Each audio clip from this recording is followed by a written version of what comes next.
Nous sommes une clinique vétérinaire spécialisée en ostéopathie, rééducation fonctionnelle, physiothérapie et acupuncture.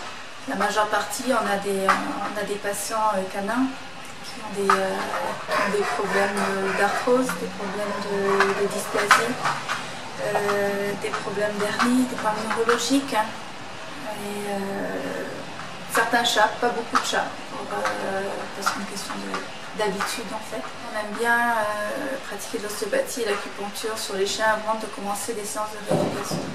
Parce qu'on modifie on régularise leur posture et on trouve qu'on a de meilleurs résultats lorsqu'on fait notre rééducation avec une réaction beaucoup plus rapide, une évolution plus rapide.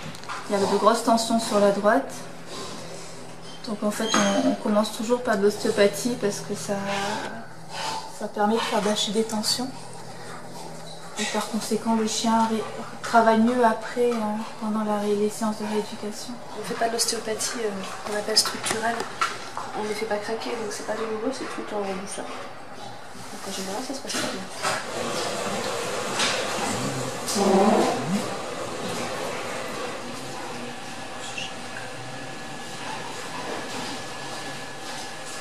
Pour le vieux chien, généralement, pour les problèmes d'arthrose, on a tendance à faire 3 séances par semaine.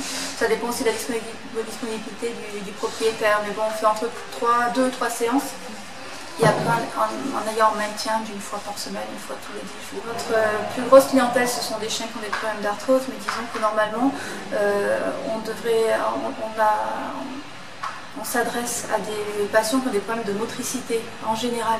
Voilà. Donc l'arthrose, c'est une des causes, mais après c'est tout ce qui est problème orthopédique comme des fractures par exemple ou des tendinites. Beaucoup de propriétaires pensent que les vieux chiens,